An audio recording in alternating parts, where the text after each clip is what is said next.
malagim na kasaysayan matapos ungkatin ni Vice President Sara Duterte ang pagpatay kay Benigno Ninoy Aquino at isinisi niya ito sa mga Marcos. Ngayong bispiras ng kaarawan ng dating senador, may panawagan ng kanyang pamilya. Sabay nanindigang tutol sila sa anumang banta ng karahasan o pagpaslang. Nakatutok si Sandra Aguinaldo. Ang malagim na pagpaslang kay dating Senador Ninoy Aquino muling nanumbalik sa isipan ng publiko. Matapos ungkatin ni Vice President Sara Duterte sa banggaan nila ngayon ni Pangulong Bongbong Marcos.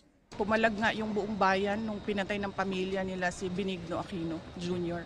Si VP Sara direktang inakusahan ng pamilya Marcos na nasa likod daw ng pagpaslang kay Ninoy.